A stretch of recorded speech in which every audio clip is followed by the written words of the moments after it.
Encantadia. Pero syempre, hindi ko po pinapagbayaan yung pag-aaral ko.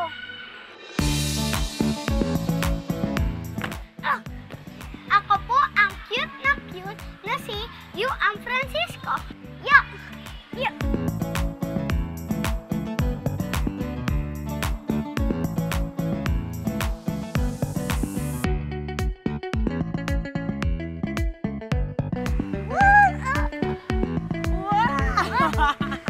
Ang sarap naman ng slide mo!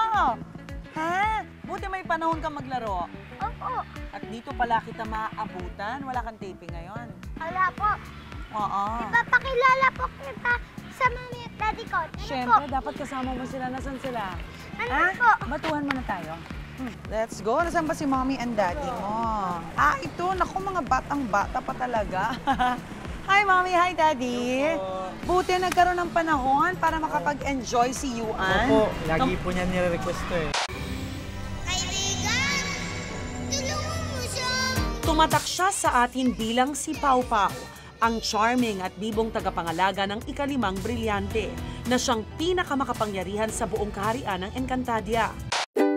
Pero bago ito, nabihag na tayo ng kanyang kakyutan sa mga nilabasan niyang TV commercial. Isang talent scout ang nakaspot sa 4 na taong gulang noon na si Yuan Francisco habang nag-audition para sa isang TV series. Na siyang nag-imbita sa kanya na subukan din ang mag-audition para sa TV commercial. Okay, ano nangyari din sa audition? Tas, lagi po ako natatanggap.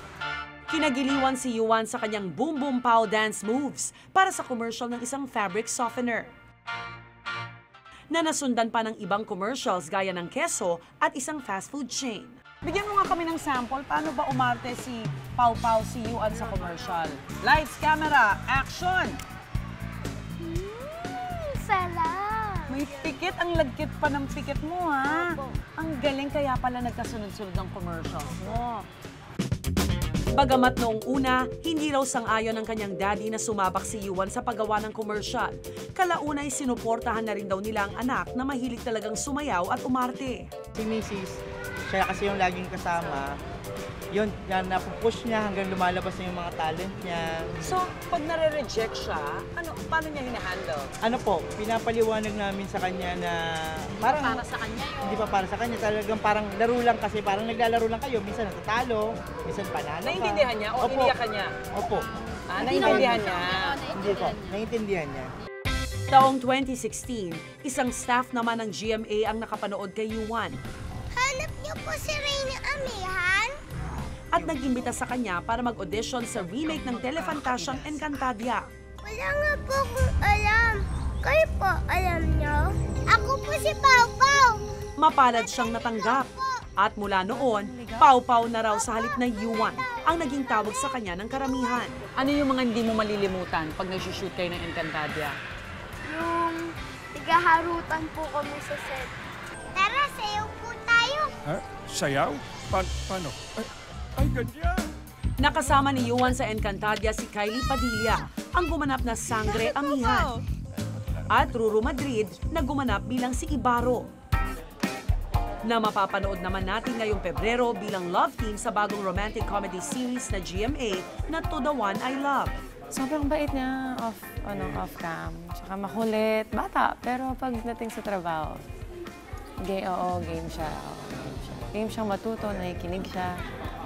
Tsaka grabe din yung preparation ng batang yun. Pag alam niyang medyo seryoso yung eksena, yung kailangan medyo madrama. Nagpa-blocking pa lang, nag-ready na siya. Si Yuan, makikita mo sa kanya na kahit nasa murang edad, sobrang mahal niya yung ginagawa niya. Sobrang nag-e-enjoy siya sa pag-arte, ganyan. At sobrang lambing na bata. Kaya sobrang napamahal din ako sa kanya.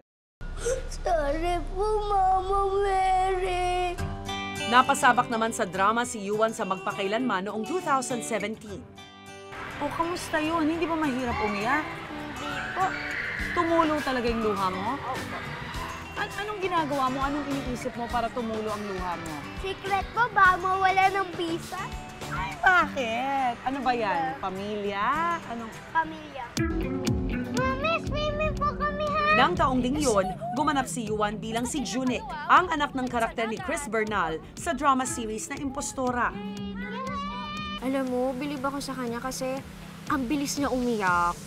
At saka wala siyang sumpong sa taping, hindi siya nagreklamo. Alam niya yung lines niya, yung gano'n niya ka-memorize.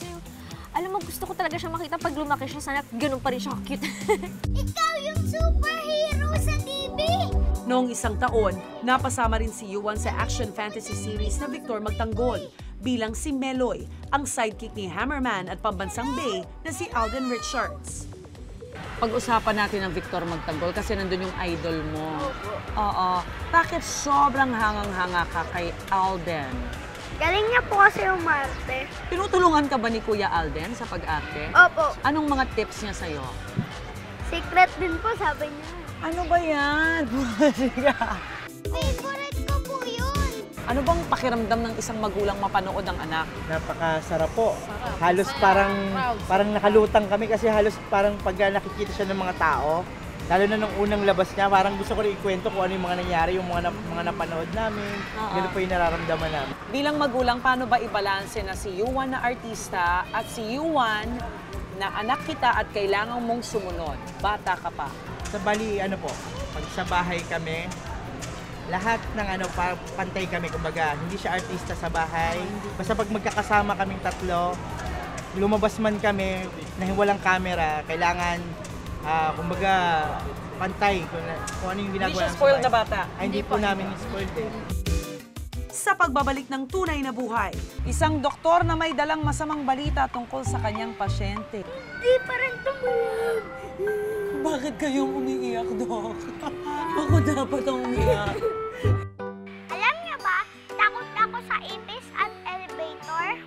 Kasi pag may tumutunog sa elevator, natatakot ako.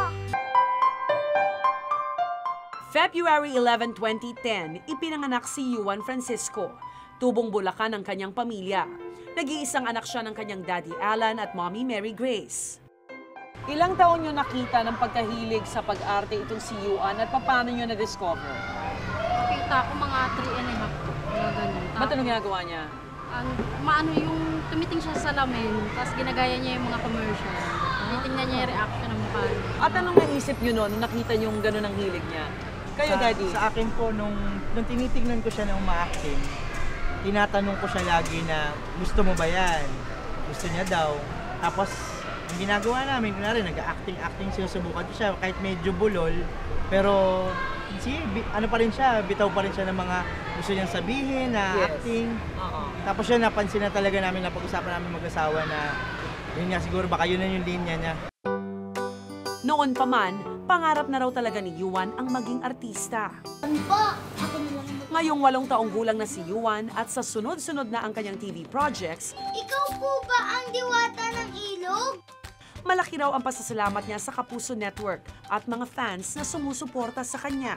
Meron ka bang dream show o dream project? Superhero. Kagaya po sa Encantadia.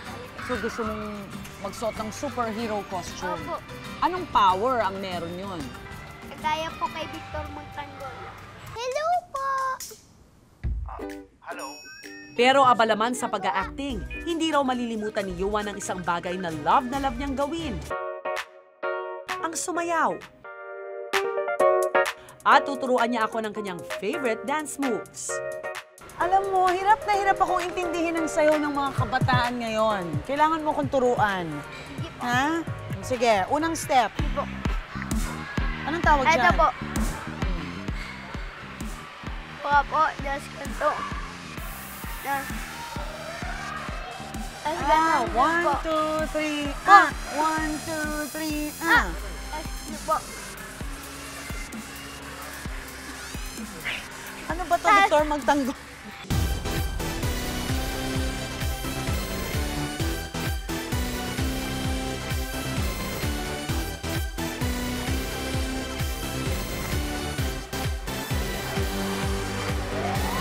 Aba, teka, tingnan nga natin kung kakayanin din ni Yuan ang dance moves ng mga batang 90s. 90s to. Running Man, alam mo yan? Oo, yan. Sige, gawin mo. 1, 2, 3. Running Man yan. Ayan. Ikaw, ganun ka naman eh. Ganun yan, ganun. Hirap pa, hirap, diba? Ito, scissors. 1, 2. O, ganyan o. Maatras pa yan. O, kaya mo yun? Go. O, ganon. Ganon. Ganon. Hirap. O, diba ang hirap ng steps namin dati? Siyempre, susubukan na rin natin ang husay niya sa aktingan. Pinatunayan mo na talaga yung galing mo sa pag-arte, Yuan.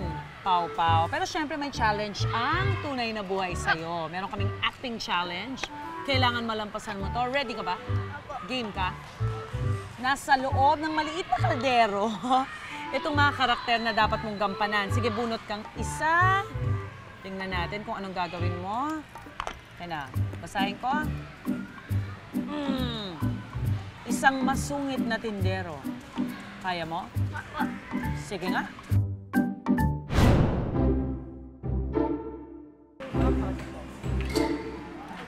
Pabili po! Anong flavor ng ice cream? 2 scoops ng keso. Ito? Pwede pong sa apa. Yes.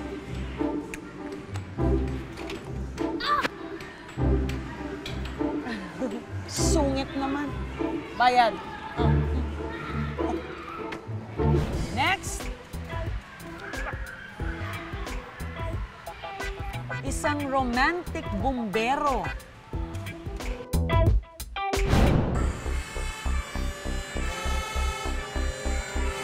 Yes. Miss Rhea, flowers for you. Thank you, Yuan. Apoy ka po ba? Bakit? Kasi po, pinapaalam mo yung puso ko eh. Cute na talaga, bata-bata mo pa. Panghuli.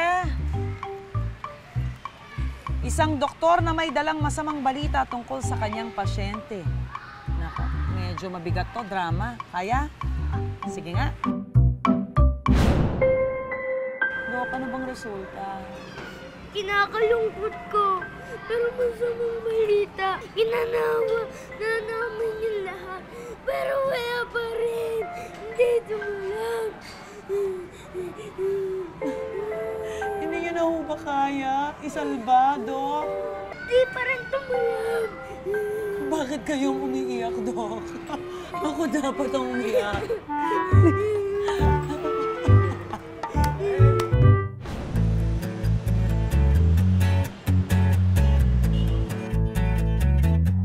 Sa pagpapatuloy ng aming kwentuhan, ipinasilip sa amin ni Yuan ang bagong condominium unit nila dito sa Quezon City. Kung sa ibang bata, Pau-Pau, bibili ng toys, bibili ng gadgets, bakit ang naisipan mo? A place to stay, bahay for the family. Para din po sa future ko paglaki ko po.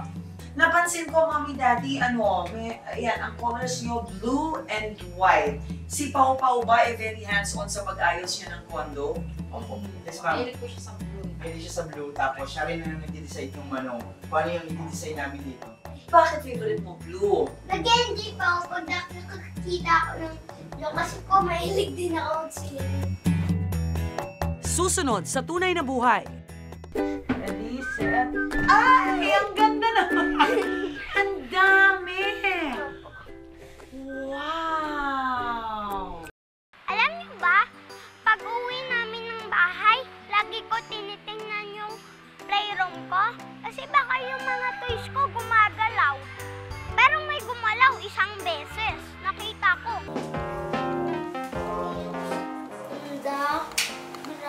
Sa ngayon, grade 2 na si Yuan Francisco at pinili ng kanyang mga magulang na mag-homeschool siya para mapagsabay ang pag-aaral at pag-aartista. When you give some... Masyado naging busy po siya eh. Marami siyang activities sa GMA. Kaya nag-decide kami. At isa pa, mas matututukan din namin siya. Kasi nung mga nakaraan, kumbaga, daming bata, baka kako, isa umuwi siya sa bahay, tapos dinidiscuss ko ulit yung mga tinuro sa kanya. Minsan medyo may nakakalimutan siya siguro dahil sa sobrang dami nila. Yes. Ngayon, mas natututukan siya. Bukod Bukod sa pag-aaral, isa pa raw sa pinagkakaabalahan ni Yuan kapag walang taping ang kanyang toy collection. Wow, na-excite ako. Ready, set. Ay, ang ganda naman. Ang dami. Wow. Yung iba po dito, binili ko po halos lahat po. Pero ito po, bigay po sa akin to ni Kuya Alden. Oh, ito si Iron Man? Opo, yan pong ito po, Galing naman. bigay po sa akin to ni Ate Chris yung bad dog po. Ang ganda naman at saka ang organized, ang ayos ng toys mo. Saan natutulog si Pau Pau? Patingin nga. Dito po. May toy room ka pala, ha? Dito po. Ni Pau Pau. Dito po. Wow! Aba, superheroes din ang bedsheet. Opo. At may sarili kang computer. Opo, dyan po kami nag-aaral na Sige, upo ka dyan. Nag-ano. Nice! Bawal bang kumain sa loob ng kwarto? Pwede. Minsan po kumakain ako kasi secret lang kala mami. Secret ka lang, Mami, kasi Opo. baka dagain. Opo. Mami, kumakain si Papa. Talaga? Sinamahan ko rin si Yuan sa isa pa niyang hobby, ang pagsiswimming. Tuwing kailan ka ba nagsiswimming? So, once a week po eh. Once a week.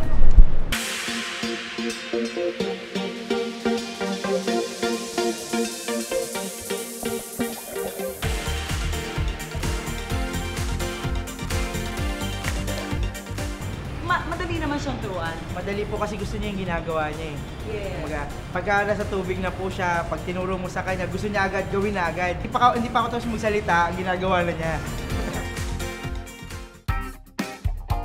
Mapalad si Yuan na sa murang edad, nakamit niya ang pangarap na maging artista. Pero mahaba pa ang kanyang lalakbayin at marami pang kailangang matutunan. Ang mahalaga, ang suporta at pagmamahal ng kanyang mga magulang.